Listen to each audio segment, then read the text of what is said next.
And we are live. Welcome to the NBA Strategy Show. It is Friday, November 3rd. I am Josh Engleman. I am joined by Adam Scherer, brought to you by Bet365. We're kicking off a pretty fun day. I didn't realize this yesterday. I said I thought we had a monster slate again. We don't. What we actually have is the first day of the in-season tournament, which also means no teams are on a back-to-back today. So we do have full injury reports, at least to start. Lots of dudes that are questionable, so we're going to need that information.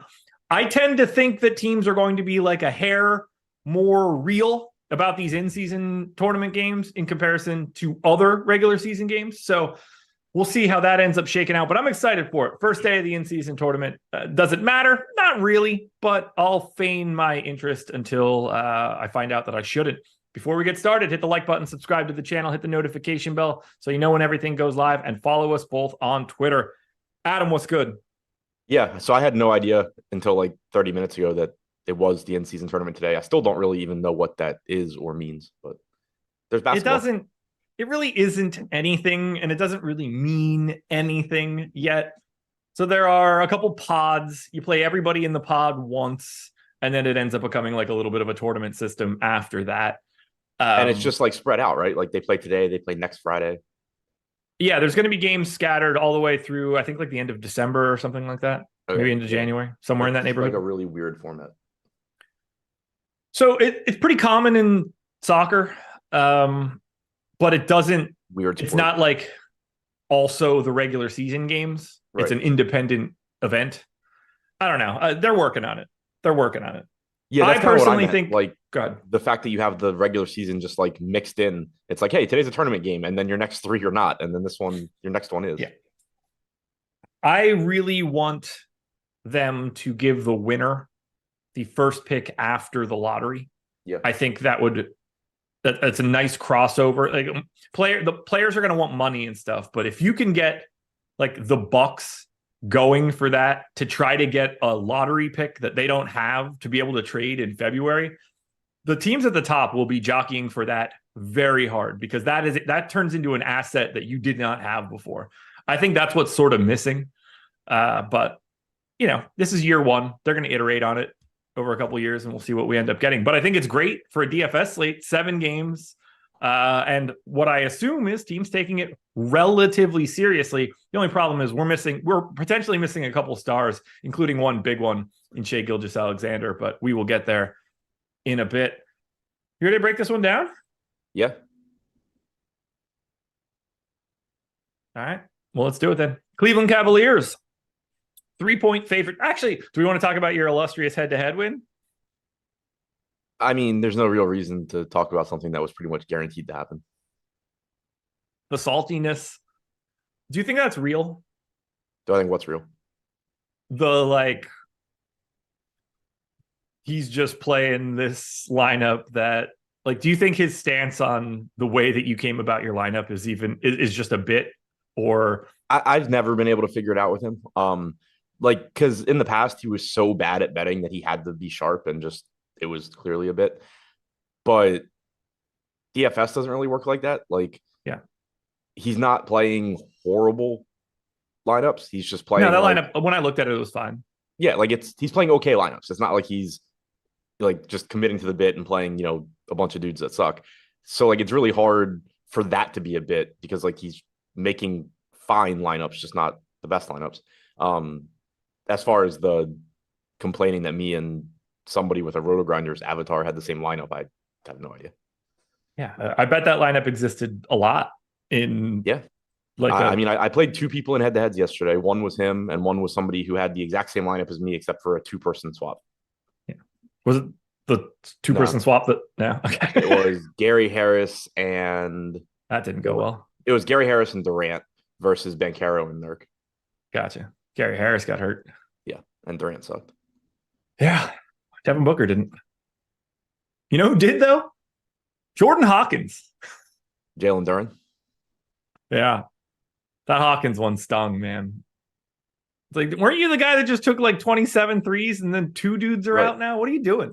Yeah, I mean, it obviously stung for me because I had like 80% 2 days ago, then late swap down to like 20, and then yesterday I had like 90. So that went perfectly. At 100 at lock and like 97 by the time I swapped out of the first games. Awful. Cavs, 3-point favorites in Indiana. We have a 225 total on this one. Pretty difficult game to talk about right now. Jared Allen, questionable. Darius Garland, questionable. Tyrese Halliburton, questionable. Jalen Smith, questionable. So lots of major pieces on both sides. Good news is 7 o'clock start. This is going to be the one we actually get the information for in advance. 10% ownership coming into Evan Mobley right now. 6% to Jared Allen. 4 to Mitchell and 3 to Garland. Nobody else is getting any love. As I look at it, I see two things that I like. I just don't know if these guys are playing. I like Garland and Allen the most. Garland, yeah. I mean, if they're in, they both look good at those price tags. 6K for Allen. We have with about a 14% chance of being optimal. 6% ownership. Garland only getting 3% ownership. They're both going to look good if they're in. It's interesting. Donovan Mitchell has a points prop right now of 32.5. And I think that's only viable here if Garland isn't playing. So I think that's like the betting market is leaning towards the side of Garland not being back yet today. But at the same time, if you think Garland's playing, I like the under on Donovan Mitchell because I think that number just comes down a point or two by that point. Just for anybody that is interested in that, maybe you could use that at Bet 365. I want to give you guys that promo in a little bit. But yeah, when I look at it, I think I like Garland more than I like anything else here. Mobley getting 10% ownership is a little surprising to me at 8,100 if everybody's in. Yeah, I mean, his rebounding rate goes down a little bit if Allen's back. Not to say he's bad. He's like a 1.1 fantasy point per minute guy. In games, he's played with Jared Allen compared to about 1.2 without him. So a little bit of a downgrade there if Allen is back. Price tag is pretty much correct. Ownership is in line with his optimal percentage. I don't really see a problem there. We have Max Strus going way under-owned right now, so I'm getting to him a lot. That's going to change by lock. He's just not going to have an 18% chance of being optimal at 6,200. No. I mean, he's like close to unplayable if everybody's in. Yeah, at like 6,200. we have a 32-point projection on him, which is just not right. 32? Yes. That's not even right if everybody's out. Right. Yeah, I mean, we have him projected for more points than Jared Allen right now and the same amount of points as Darius Garland. I have him at 21.9 in 31 minutes, which may be a little pessimistic, but if everybody's back, like, I don't think it's crazy. Right. So, yeah, point being, this is, we've seen it on the strategy shows quite a bit that I just have random guys that I'm getting to because things aren't exactly where they're going to end up. Strus is one of those. Realistically, I don't think he looks good at all whatsoever. No, he's just not a guy that's paying off that kind of price tag at full strength. Right. Do you assume he's the fifth starter? Mobley, Allen, Mitchell, Garland, probably. I could see it being a Coro. Yeah, it could be. But at least Strus brings the spacing there. Maybe that's what they're looking for a little bit more now. Yeah, I mean, that was my thinking. But yeah, like if I'm looking at it right now, I got the 3% Garland. I got the 16% Jared Allen, and I only went to 30 minutes on Allen. But at 6K, that's too low of a price tag for him if he's like, because if he's back, he's not playing like 20 minutes. I assume he's just playing close to starter run. Yeah, like as long as we don't get, that he's significantly limited or anything, that's a really cheap salary. Yeah. And that ownership will probably come up. It is a left ankle injury, so, maybe he doesn't have the cardio, but even 28 to 30 minutes, I'm happy for it. But yeah, I don't agree with that Strus one at all. I would be shocked if I had a single share of Max Strus if this team is at full strength tonight. Yeah, same page. Yeah, I think I don't know what the deal is, but it's clearly just a miss projection. Yeah. Next up, do you want to go to Indiana? Or do you want to is there anything? Let's just say Garland and Allen are out again. I don't really think that anybody jumps off the page for Cleveland. Yeah, I mean, Mitchell will look a lot better in that case, but he's also still up to 10K. We don't have a lot of payoff options today, so it would make him like if we have cheap value and these guys are out, Mitchell would start to look pretty good, but I don't know yet how easy it'll be to get them. Okay. And like we said before, it is a little bit of a bump for Mobley if Allen's out. Yeah, like Strus is already 6,200. There's no right. Like we're not saving that price. 67 already. Yeah. Niang's up to 42. So like even if those guys get ruled out, I don't think it necessarily just creates a shit ton of value. Yeah, agreed. Like it makes everybody look marginally better, but the salaries have already adjusted. On the Indiana Pacers side, obviously, there's a huge swing on whether or not Tyrese Halliburton plays in this game. Assuming he is in for right now, we've got 10% ownership coming into Miles Turner, 7 to Bruce Brown, just a scattered amount to Jalen Smith and Obi Toppin, Tyrese Halliburton, Benedict Mathurin. This is another spot where I don't really see any priorities, but whether Halliburton is in or not, $5,400 Bruce Brown kind of works as like a connector. I think he's reasonable, in the 10% range. Yeah, same page. Point guard, small forward is just really easy to get him into lineups. He's not somebody that you're building around in the sense of, putting him in your lineups first or excited about getting to him, but he'll just make some lineups work, which is perfectly fine. If Halliburton is out, you did get Nembhard starting last game. He's only 5K. That would be a reasonable value. Only played 20 minutes, but that was a massive blowout. TJ McConnell played 28 minutes off the bench. Most of that, or a lot of that, was garbage time. He would be okay if Halliburton's out as well. 155 to 104. Yeah, that was a ridiculous game. McConnell played the final 18 minutes and 43 seconds of that game. He played 9 minutes in the first half. So, yikes. Yeah. Yikes. Do you like Halliburton at all? What'd you say? You like Halliburton at all at 9,300? Yeah, I think if he's good to go, I think he's probably not going to be that difficult to get to today because, like I said, there's not a lot of pay-up options competing with him. Really good player. I mean, we have him with a 14% chance of being optimal, so looks like a pretty decent play at that price. Do you have any interest in Obi Toppin? Not really. We have him going way under-owned right now, and I think that, we have him at 24 DraftKings points. I don't think that's a crazy projection. 26 minutes feels a little high.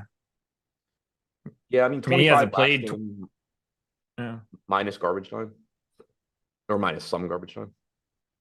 I think his ceiling in minutes is what I can't say that, but they don't seem to close with him. Yeah, the game before that, he got fourth quarter run, but they subbed him out for Nesmith. So they closed with Mathurin, Halliburton, Brown, Turner, Nesmith. Yeah, I mean, I think expecting probably 24-ish minutes makes sense.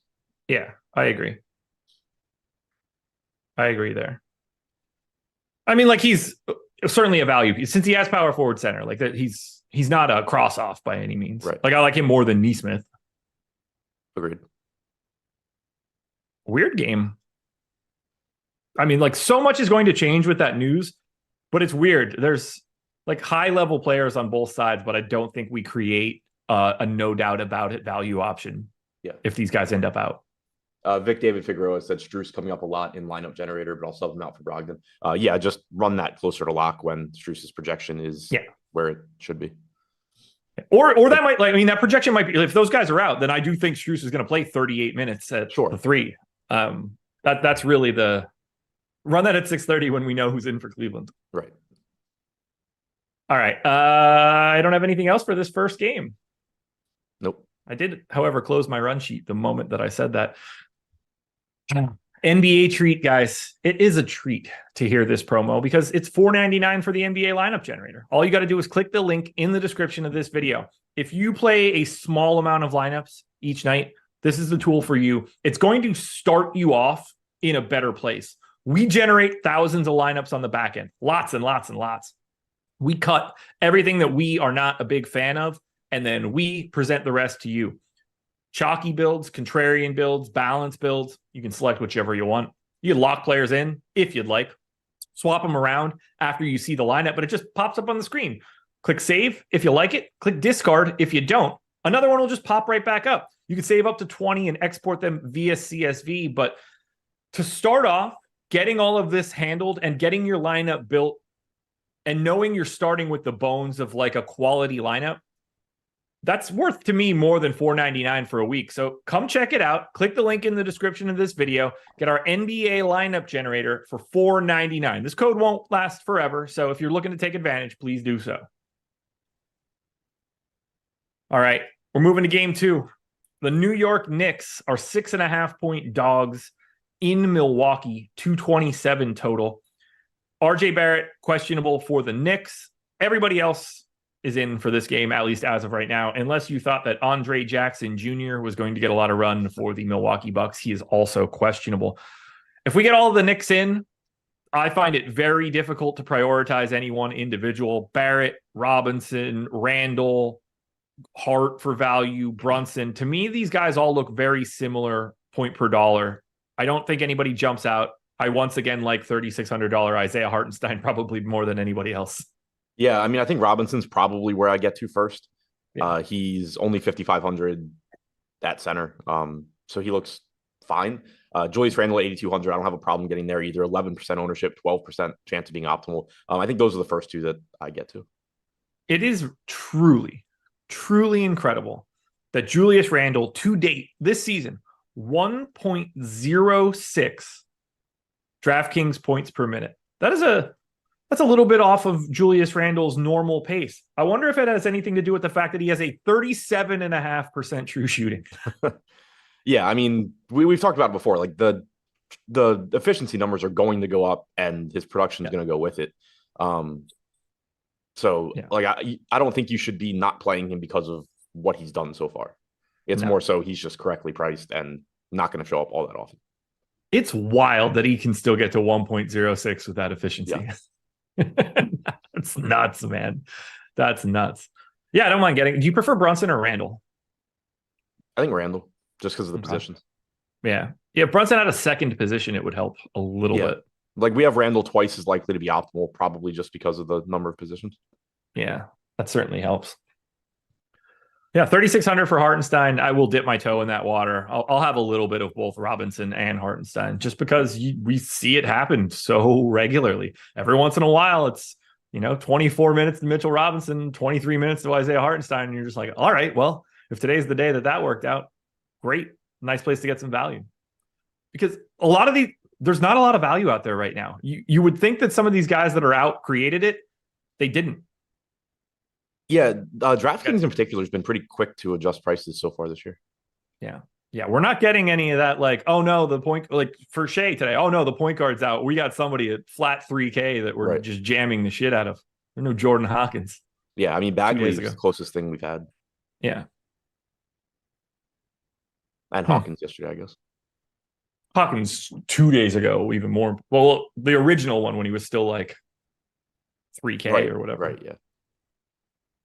Okay. Yeah, I don't know. I wish I had more to add for the Knicks. If RJ Barrett is out, like Josh Hart immediately becomes way more interesting, but everybody just sort of like raises themselves a couple minutes. Like everybody gets like 3 more minutes. Yeah. Hart, and like you said, Hart got the start in place of Barrett last game, played about 30 minutes. Didn't close, but at 4,700, if he's starting, that's going to be a pretty solid value option. DiVincenzo got 30 minutes. Yeah, 4,100 off the bench. I mean, that's, I think, a lot scarier. But the minutes are that, like, there are minutes there if Barrett's out. Yeah, he's certainly, like, once you give him 24, he is now a playable shooting guard small forward at 4,100 instead of not a guy you get to right now. Right. Go over to the Bucks side. Not a lot of ownership coming in here. Now, Giannis is 18% on FanDuel because he's only 10,400, but he's 5K, 10-8 on DK. Sorry, he's 5% owned, 10-8 on DK. Lillard is 7%. It's just single digits across the board for Milwaukee on DraftKings, and I don't disagree with it. I don't see, like, I'm not clamoring to get to Lillard and Giannis. I'm happy if they show up in my lineup, but they don't look great. No, it's one, they're, competing with each other. They're cutting into each other somewhat for production, but the playing time for Giannis just hasn't been there this year either. Last game was a blowout loss to Toronto, so he only played 27.5 minutes, but he only played like 15 minutes in the first half. And we've seen competitive games this year where he's only played like 32. Not to say he's just never going to play 35 minutes, but it's really tough to pay this price tag, especially on DraftKings at 10-8. Like you said, he's cheaper on FanDuel, but on DraftKings, it's just so difficult to pay that salary for what you really can't project as more than 32 minutes. And then, Dame at 9,400, the ceiling he gives you, but he is still playing with Giannis. So it's not like you're talking about Dame from Portland. Yeah. And like, we already have another Dame on this slate in Steph. So, right. Like he's already competing with another dude that looks just like him. Halliburton in there as well, potentially. Yeah, for sure. I don't know what is beeping outside my house right now, but it's pretty irritating. Glad it's you and not me this time. Yeah, it's not like like a truck backing up sound. Okay. We have I don't even know what it is, like what construction tool, but I just know it's construction outside. It'll be like, I don't even know how to describe it, but like a really loud, like buzzing sound. Mm. I know it was coming through on my mic the other day because Jordan asked me to check my connection. I was like, nope, there's nothing I can do about it. Yeah, since we don't have any like news on Milwaukee or anything, I would like outside of Lillard, Giannis, and Brook Lopez in a very small amount. There's no, like basically no chance I'm going to get this team. Yeah, same page. Like if you like whatever Giannis and Lillard you get to is fine, but it's just gonna be tough to get there. They don't. Yeah, they're not the guys we worry about. I got the 7 of Giannis and 5 of Dame. Right. Yeah, 5.5% chance of Giannis being optimal right now. 4.5% for Dame. But after that, like Middleton's not a thing. Jay Crowder's not a thing. Malik Beasley's soaking up a ton of playing time and doing absolutely nothing with it. Portis doesn't really exist. Like nobody else exists. Ugly game. Beasley really ugly game. Team in scoring last game. Beasley did? Yeah. With 20. Okay, that's sad too. Yeah. Giannis had 16. Dame had 15. Middleton had 11 in 17 minutes. I liked a thread. It got pretty popular yesterday, outlining everything for the Bucks and on Twitter, and it was startling. A real big dressing down of Adrian Griffin as coach, and how this is like the biggest mistake this team could have ever made. He interviewed him. Yeah, so like evidently he's interviewed like 17 times or something with other teams and was 0 for 17 in that process. And it's like, well, were all of those people wrong? Right. And then you made that decision. But then having a new coach with that same sort of pedigree, integrating this in a team that like has no time to fuck around. Right. Like, was that the best allocation, or do you go get somebody that like can hit the ground running with this team? Right. Then you have that whole situation, coaching leaving before the season starts. It was a really interesting thread. So nervous for Milwaukee. But yeah, Beasley also actually led them in fantasy points last game too. There's not going to be a lot of games like that. Yeah. All right. Brooklyn Nets, 4-point dogs in Chicago, 219 total. For Brooklyn, Nick Claxton's still out. Cam Johnson's still out. Q-tag on Dennis Smith Jr. and Spencer Dinwiddie. This one's going to be a little bit of a monkey wrench, but I just don't know how much it's going to create. 9% ownership going to Ben Simmons right now. That is the high mark on DK. Everything else is single digits. He's 14 on FanDuel at 7K, as is Bridges on FanDuel at 7,700. If Dinwiddie's in, I probably have essentially 0 of the Nets. If Dinwiddie ends up out, I'm a little bit more likely to get to Cam Thomas, and I'll have a little bit of Ben Simmons for sure, but this team doesn't look that great. No, they don't. If Dinwiddie is in, I'm with you. The team as a whole just doesn't look that appealing. 6,400 for Dinwiddie, 1% owned. Mikal Bridges at 8K. Shooting guard, small forward is nice, but only getting 6% ownership, 6% chance of being optimal. Right now we have Simmons as really the only guy on this team going under owned. 14% chance of being optimal, 9% ownership. But Cam Thomas's salaries come up. Simmons has creeped up a little bit as well. Royce O'Neal's jumped. So even if he ends up in the starting lineup in place of Dinwiddie tonight, that's not as appealing a play as it would have been if he were cheaper. Lonnie Walker came off the bench, had a big game, but he started the second half in place of Bridges. So if he's 5,300 coming off the bench, I'm not really looking to get there. No, I don't. I just really don't see it. Yeah, I mean this team had been cheap for a while, but now even Daron Sharp's up to 4,400. Finney Smith's up to 5,200. It's so hard to find stuff that you really like from this team. Yeah, I don't have, even if Dinwiddie is out, I don't know where I'm going here other than like if Dinwiddie's out, Simmons. If Dinwiddie's out, I think I like Simmons more. Yeah, agreed. And I think I already like Simmons the most just because he is point guard, small forward, and still reasonably priced. Agreed. Through these first couple of games, we have not talked about anything that's like fun. No, I feel like I've said nothing like remotely interesting. Wow. Not that like that's going to change, but no, I haven't had the opportunity to. As if you were going to take advantage of that opportunity anyway. Right. Yeah. But normally I can, halfway through the show, I'm sitting here like, oh yeah, you could have said this, but you didn't because you suck. That just hasn't been there. The next time you say something interesting on the show will be the first time that you've said something interesting on this show. I'm sure I've said a lot of things that are interesting. They're just not about whatever sport I'm supposed to be talking about. That's probably true. Well, we got interesting now. The Chicago Bulls side of this one.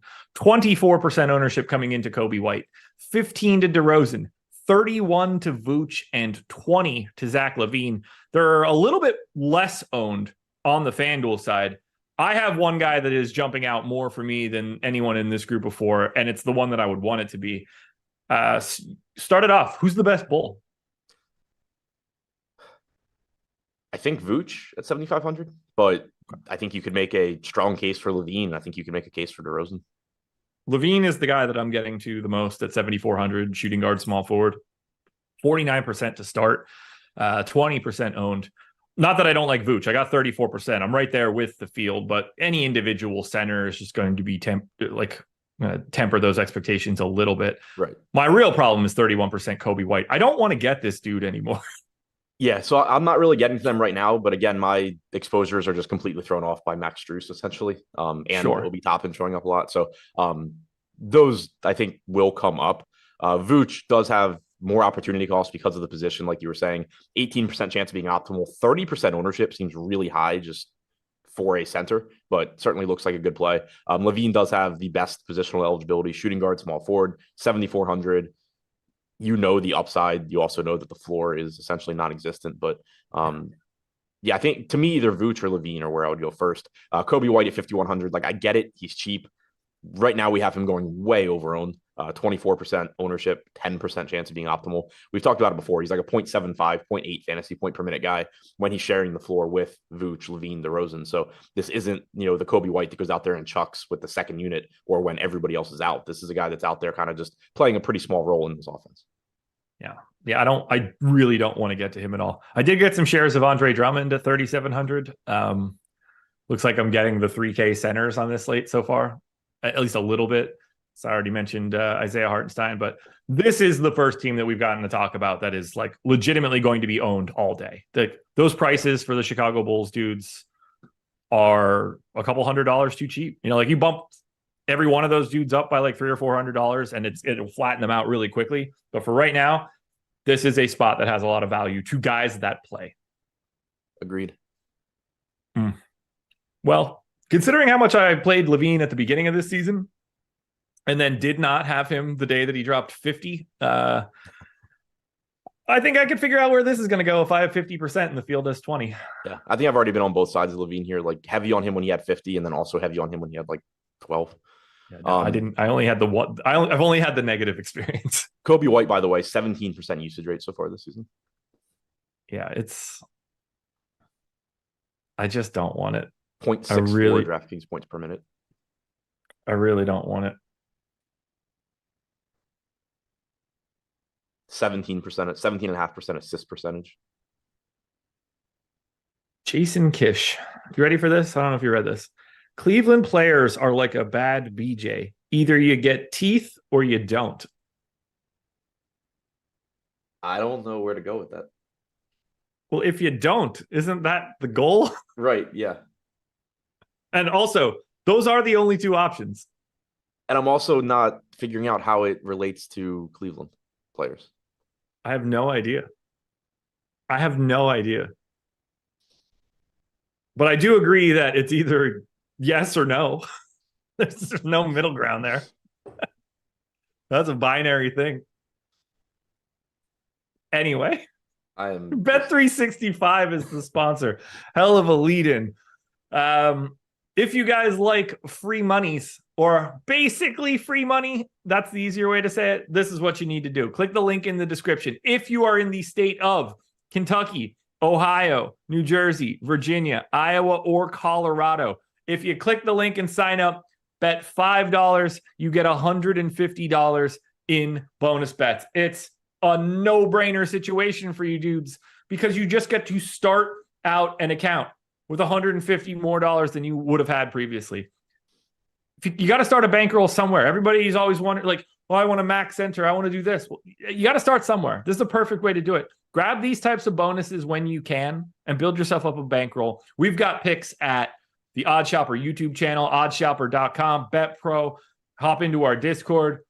Lots of different places you can get stuff from us. We think you should get the deal from Bet365.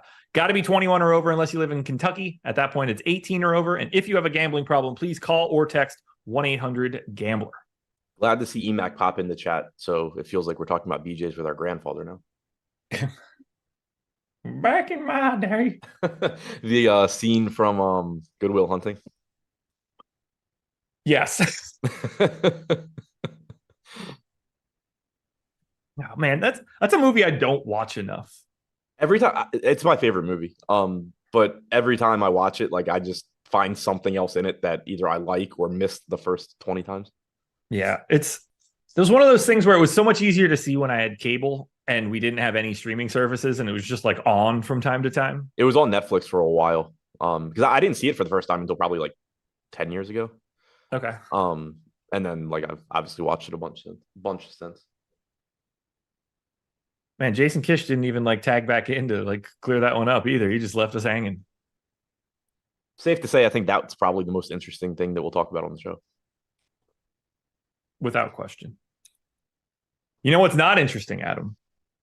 Whatever team you're about to... Oh, Washington?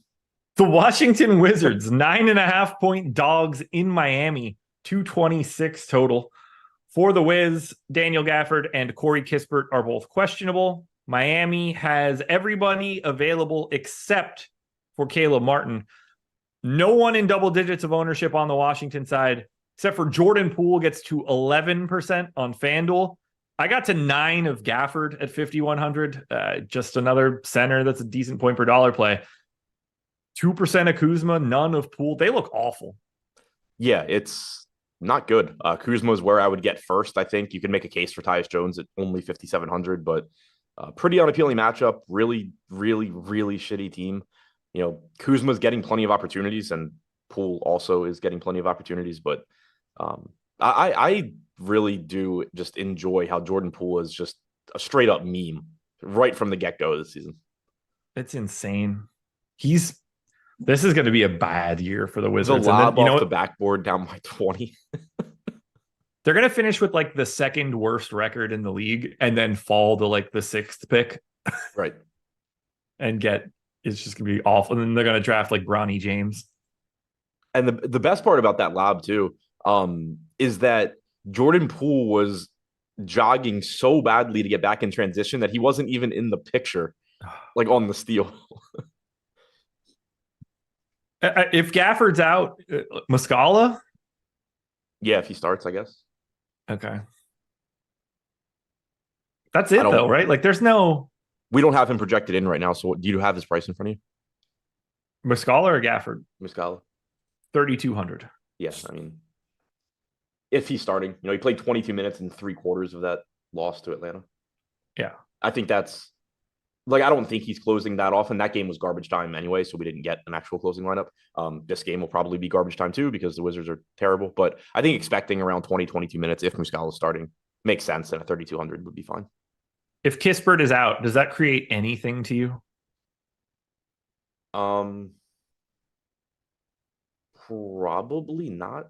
Like, I think the answer is no. Landry Shamet, but not for DFS. Yeah. I was going to, like, Koulibaly to a degree, but he's been terrible.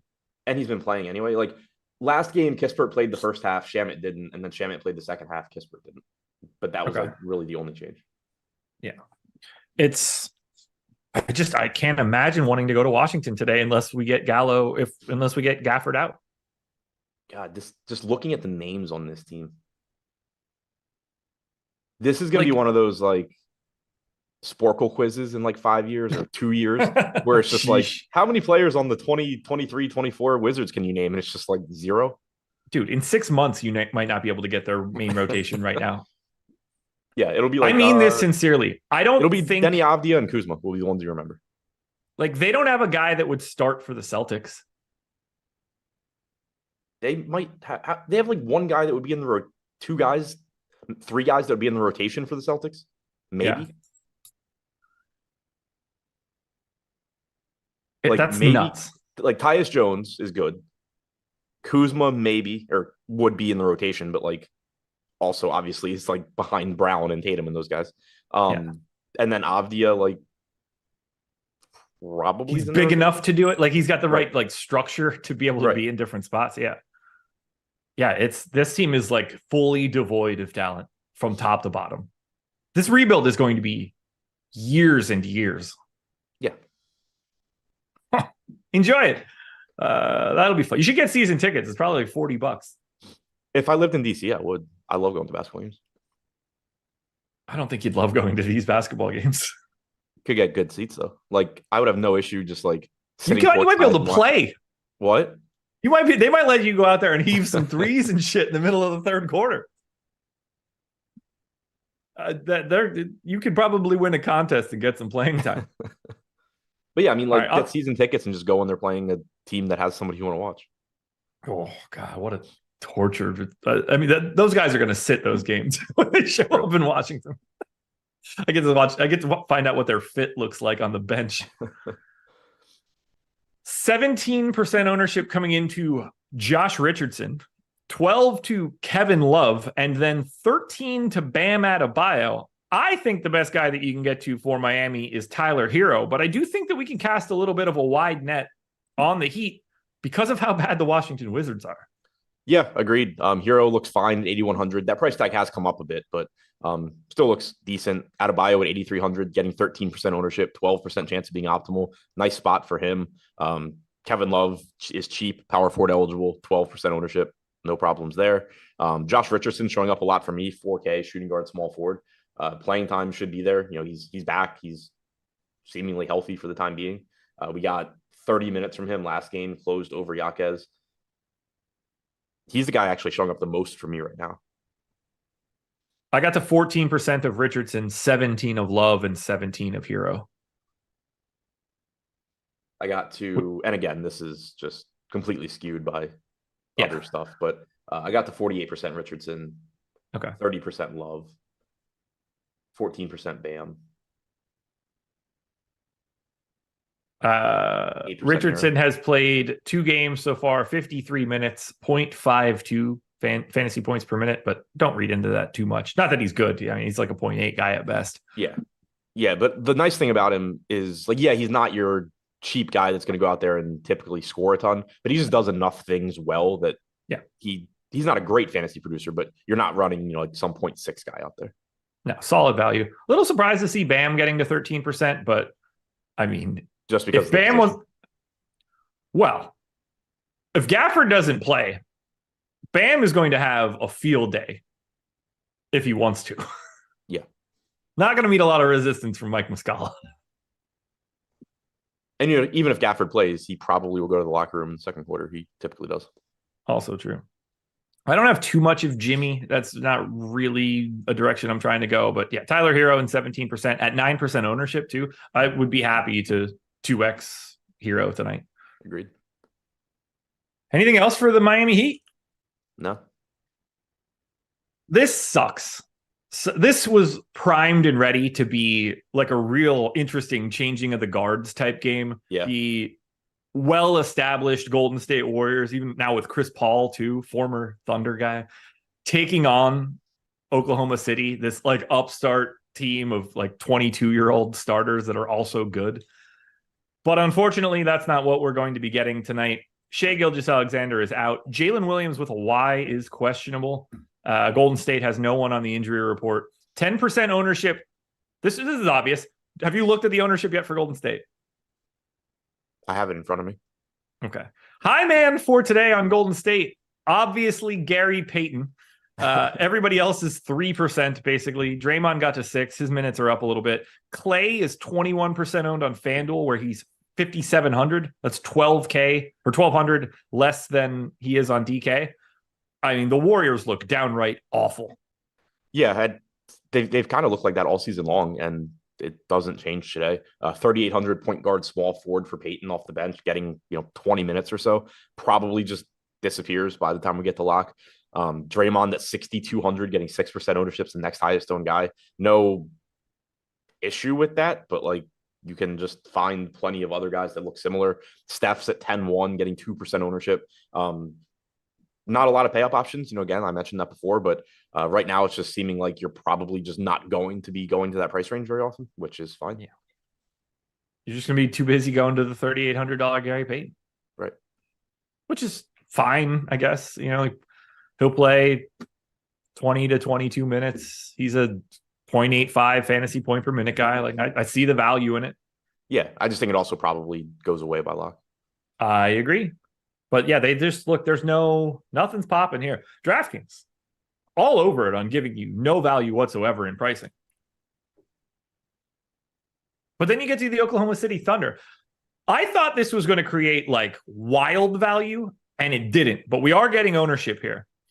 33% to Jalen Williams, no why, 6,500. 27% to Isaiah Joe, $4,200 small forward. Spoiler alert, DraftKings, that's the wrong position. 16% ownership coming into an $8,400 Josh Giddey. I got 9 coming into Dort. Now, Dort is different on FanDuel than he is on DraftKings. He's not all that interesting on DK. He's $4,800 on FanDuel, shooting guard, small forward. 37% ownership makes him the highest owned dude from the Thunder on FanDuel. Giddey and Jalen Williams both getting that ownership. One of these guys on DK is standing out to me way more than the others. Josh Giddey. Jalen Williams. 6,500, power forward eligible, 33% owned. I have 77. Right now I have 58% Giddey. Okay. He's my highest owned real player. So I dug in a little bit to rates and stuff because obviously Giddey gets a jump without Shea. The interesting integration now is, what does Chet Holmgren become when Shea Gilgeous-Alexander is not on the floor? Right. Have you seen Dort's usage rate just for this season? No, I haven't, but I was going to say since the start of last season without SGA, Giddey's at 1.19 DraftKings points per minute. Jalen Williams, 1.09. Dort's at 0.95. 14 and change % usage rate for Dort this year. So last year he was a huge beneficiary whenever SGA was out. But now you have Chet also taking shots. You have Jalen Williams, who was there last year, but just further along in his development as well. So like I have Giddey at 1.28 for the game right now. Like I like him quite a bit. I think he's going to get a big jump. I have 23%. I'm still over, but Jalen Williams for me right now is the guy that's getting the massive, massive bump. Yeah, I mean, we have him going wildly over-owned right now, so that's probably why I'm not getting to him. We have him projected for 33% ownership, 10% chance of being optimal. It's just another spot where, as we get closer to lock, we update stuff. It's going to balance out. Ownership probably comes down. Optimal percentage probably comes up. Projection goes up. So right now, I'm not getting to him, but that's the reason why. We also have Jalen Williams projected for 0.88 fantasy points per minute. Yeah, it seems a little low. Yeah, it is. It is. Because I'm 7 points ahead and I'm 2 minutes lower. Yeah. So Jalen Williams is to me the guy, and I think that's why you're seeing him be the highest owned guy on the Thunder as well. I'm assuming Isaiah Joe gets the start, but he doesn't have to get the close, and they are probably going to be, if I know the Thunder, pretty random about that fifth dude. Yeah, they tend to do that. You could see Aaron Wiggins start. I think you could see Cason Wallace start. Isaiah Joe is my leader in the clubhouse for it right now. You could tell me they start basically anybody that exists on this team, and I would believe it. Yeah, they kind of just pick names out of a hat for that. I really wouldn't be surprised if they started Jalen Williams if he were back. Sure. And he plays 18 minutes off the bench against the other center. I think that's viable. I don't know what they're going to do. I'd really like to see the length between Jalen with a Y and Chet as a 4-5 combo here for the Thunder. Yeah, I mean, I think Isaiah Joe's the best guess, but it could really be anybody. Yeah. Yep. And I went 26 minutes to Joe. The problem is that he's just small forward only. It's just such a stupid positional designation for him that it ultimately limits him a little bit more than I wanted it to. Because he's nothing. He's a shooter. He's a 0.8 guy. You just need him to get those shots up. The fact that Cason Wallace is already $5,400 is, I mean, I like it. I certainly prefer that to the previous years where DraftKings just falls asleep for 2 weeks at a time. But I mean, it's so aggressive that you can't really play him. Right.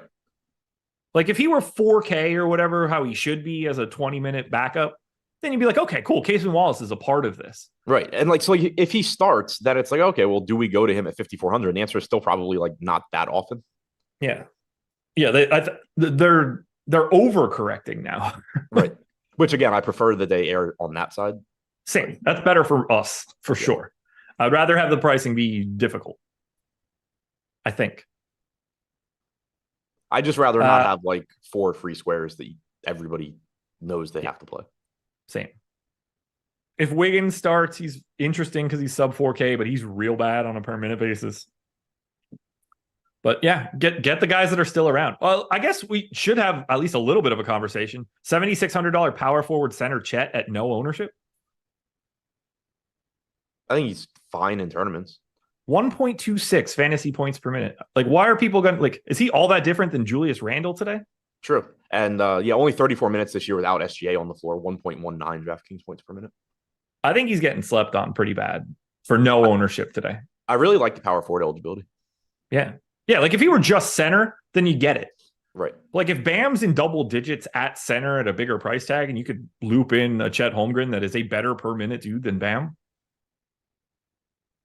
I'm very intrigued by what Chet Holmgren ends up looking like. I might bump him so that I do get him because I didn't hit 1% right now. I think a little bit has to do with the ownership, but sucks that this game isn't going to be what we thought it was going to be. Yeah, it would be a lot more fun with Shay. The Dallas Mavericks are 7-point dogs in Denver, 226 total. We do not know the status of Kyrie Irving yet. He is questionable, as is Maxi Kleba. There is zero ownership coming into this team if everybody is in. 13K for Luka. Woof. 9,500 for Kyrie. Only guy that I probably like prioritize for Dallas if he's in. 3,400 for Kleba, even at his terrible rates. I'm intrigued by power forward center for value. I don't know what else to do. Probably too strong a word there. As a value play. Yeah. Like he's probably at the top of the list for me of these sub 4K guys right now. Sub 4K on the Mavericks or sub 4K on the slate? On the slate. Really? There's not that much else out there other than like just straight backup centers. Like him having that power forward eligibility. We have him at 15 DraftKings points. Okay. What do you have him at? 16-2. Okay. In 24 minutes. It's also possible he doesn't play at all. True. Lively, if he gets the 30-something minutes, looks okay at 5,700. If he gets to the 20 minutes, he doesn't. Do you roster anything from Dallas here? Do you even get to Luka if Kyrie's out? Probably not too much unless like the slate really falls apart and you just somehow find like a bunch of really cheap value. But with these guys on injured teams getting priced up so quickly, it makes it really, really tough to get to that salary on Luka, especially if Kyrie's in, but even if he's out. Yeah, I don't know what you do here for Dallas. I really, really don't. 13K is bonkers. It's right, but it's bonkers. Yeah, it's right, but it's so tough to get to because of there not being soft pricing on the bottom end, which, again, I don't mind. It's more fun to make lineups when you can just plug Luka in constantly, but it's a really tough price tag to get to right now. Yeah, it's like we talked about yesterday. I think they went like a little bit too far. You don't want to box people out from playing Luka Doncic. Right. That I agree with. Like Luka doesn't need to be 30% owned, but like if he were 12-2 or something, that extra $800 would be incredibly beneficial and not change the slate. We should want to have people playing the best players in basketball. That's going to be more appealing as like a social game. It's fun. Yeah. And also like if he's 12-2, it's still a mistake in a lot of spots, but people can at least make that mistake. Whereas you make him 13K and it's just like, well, I really wanted to make that mistake and I can't figure out how. Yeah. And then on the opposite side for Denver, one man pulling a ton of ownership, but it is not the Nikola Jokic man. 23% ownership to $7,900 Jamal Murray, 34% on FanDuel to $7,400 Jamal Murray. Everybody that's normally available for Denver is available here. I think every single starter is the same play at their in their salary tier. If you like Jokic, go for it. If you like Porter Jr., KCP, Murray, Gordon, go for it. I don't think Murray looks 23% compared to the rest of the team. Murray's showing up a ton for me right now. I got him in 17% of lineups, but I think that's just because of the projected ownership. Yeah, I mean, I got like 40%, but 23% ownership, 22% chance of being optimal, only 7,900, pretty good price tag. But, he is point guard only. There are plenty of alternatives at point guard. There are plenty of plays in general in that price range that you can get to at other positions too. So I'm a little surprised, I guess, that the ownership's as high as it is. But that being said, I am still getting to him. And he's the only guy from Denver I'm really getting to right now. Like points per thousand, I have Gordon at 4.7, Murray at 4.9, KCP at 4.8, Porter at 4.7, Jokic at 4.7. Like these guys are just, it's like you can set your watch to this starting lineup at this point. We just know what we're getting from these dudes. Yeah. And our projection on Murray is a little bit higher than yours, which is probably why he's showing up a lot for me. And like I have 17%. He is the guy I'm getting to from Denver for sure. I do think he is the best option, but I have a hard time picking one Denver option when everybody's like sort of priced where they should be. Sure. Jokic also very difficult to get to. Yeah, he really is. And like we're talking about a dude that just puts up 1.65 fantasy points per minute in his sleep. Yep. I'll happily get any part of their starting lineup. You ready to close it out? Yep. Before we get to that one, though, folks, schedule for the rest of the day. NFL Strategy Show is coming up next at 11 a.m. So we're going to move quickly through Memphis and Portland. Adam and I will be back for the deeper dive later tonight at 5. Then you get NBA Live before lock at 6. Adam will have a lineup generator video out later, article out later. I'll have contenders and prize picks out later. Lots of content for you guys. Memphis Grizzlies are 2.5-point favorites in Portland. Marcus Smart is 25% owned. Luke Kennard is 17% owned. Xavier Tillman's at 10. Desmond Bane's at 10. These guys are even more owned on FanDuel. I didn't get a huge stand here, though, on anything from the Memphis side. Got a scattering of Bane and Smart, Kennard. Yeah, same page. There is ownership coming in, but it's pretty spread out amongst them. 25% coming in to Smart. We've seen him just get ownership for kind of whatever reason so far this year. 6,800 is a reasonable price tag. I have about 16% right now. We have a 20% chance of being optimal. Bane's pretty expensive, shooting guard only. I think it's relatively difficult to get to him on this slate. Tillman's the guy showing up the second most for me. 10% ownership, 10% chance of being optimal, 5,900. Relatively expensive price tag on him, center only, so that hurts. But Smart and Tillman are the two that I'm getting to first. Yeah, I think they're just like, it's a team where you're going to get a little bit of a bunch of things, but nothing, for me, nothing specific. Like 25% Smart's probably not happening. Right, agreed. Portland, on the other hand, is a little bit different. No Scoot Henderson. We already know there's no Anthony Simons, so buckle up for this one. 20% ownership coming into Ayton. 32 to Jeremy Grant. I've got more. 52 to Malcolm Brogdon. I've got a little bit more. 25 to Shaden Sharp. I'm doubling it. 47 to Tumani Kamara. I am basically doubling it. This team is the team you need to get to. Late night hammer. Good God. Yeah, this is the team I'm getting a ton of too. Kamara right now, my highest owned guy.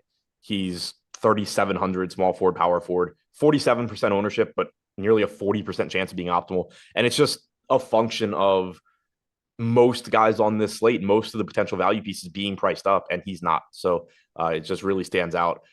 Getting to Grant, Sharp, Ayton, Brogdon, right along, with the field, just getting to all these guys a ton.